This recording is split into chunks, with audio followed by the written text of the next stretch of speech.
So today, you've got a grammar lesson. Nobody likes grammar lessons, especially me, which is doubly annoying since I have to deliver one. Teacher Jack tried to work out the easiest way to teach this subject and hit upon the elegant solution of making someone else do it for him. I wholeheartedly support such tactics unless I'm the one being forced to do things. So, today, I'm going to be teaching you about verb phrases. I know every single one of you is staring at your digital device wondering why they need to know this and thinking about just leaving their mic turned off while they do something more interesting, such as shaving their cats. Like you, I wasn't given a choice. So let's get this done, shall we? A verb phrase comprises an auxiliary verb and the primary verb. The auxiliary verb, also known as helping verb, comes before the main verb. Sounds easy enough? Yeah, it's not hard. If it was hard, you'd need a real teacher to teach it to you instead of a walking potato with bad breath.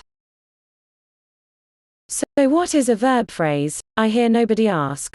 Well, let's make this really simple, so easy that people who want to go on to become teachers themselves might actually be able to understand it. Verbs are words that are used to describe an action, like swim, drive, teach, walk, threaten, hate, kill and destroy. A sentence can only be considered complete if it has at least one verb. It's like being a human being. Are you really considered a person if you've never experienced grief and loss? Are you truly in command of a soul if you have nobody to love? Are you truly a self-aware being if you don't hate Korean music? I guess it's like that. A sentence needs a verb, just like a human needs love and the hatred of squeaky music by people whose genders is anyone's guess.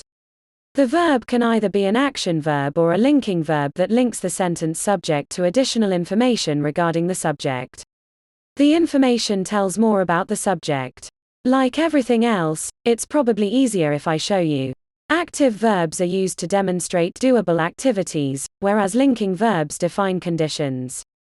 Here are some examples of sentences with doable, active verbs. He teaches English lessons badly. He drives to school every day. He killed a dog. She is studying English. These are things that are being done. We can see them being done and we know that some action is involved. The following examples comprise of linking verbs. James seems angry. The boy was thoroughly beaten. I am alive. Verb phrases move the verb one step further by including the verb, complement, adverb, or object. A verb phrase like these examples.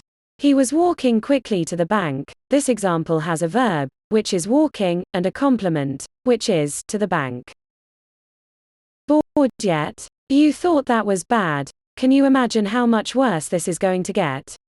A verb phrase can also be defined as part of a clause or sentence comprising a verb and, at the same time, describes more information about the subject. It can also be described as a phrase that acts as an adverb or adjective and comprises a verb and its complements, which may be either modifiers or objects. If you didn't find that confusing, try working out why people care about the Kardashians. Sometimes the verb phrase function is a predicate of the sentence. I know some of you don't know what a predicate is, so to make this day even more special for you, I thought I'd tell you. The predicate of a sentence is a portion of it which makes a claim about the subject.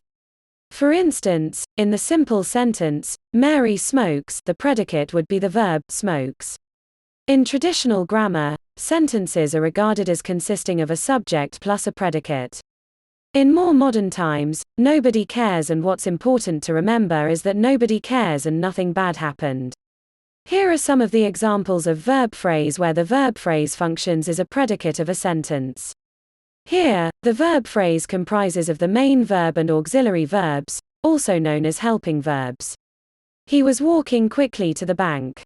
He should wait before he can practice driving. You must wash your clothes now. The graduate is writing a CV. These shoes may be worth thousands of dollars. Those employees are not trying very hard. James might eat pineapple pizza. Verb phrases with a single function can either act as an adverb or an adjective. The phrase would comprise of verb, modifiers, complements, or even objects.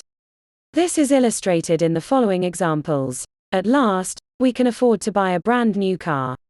The boy was reluctant to learn new English terms.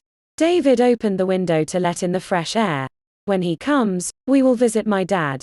To send money, you need some credit in your account. As the teacher watched, two boys fought over a book. Walking in the rain, James slipped and fell. Verb phrase comes in two categories: finite and non-infinite verb phrase. A verb phrase is said to be finite if there is only one verb phrase in a sentence. The head verb, which is categorized as finite, can either be in the present or past tense. For example, every Sunday morning, I go to church. Every day I ride my bike, I slip further into my own personal hell. So, for most purposes, a verb phrase consists of a verb and a helper verb. Yes, I could have said that from the past and avoided wasting your time. But, my information shows that your time has very little value and, if I don't waste it for you, you'll definitely waste it yourselves.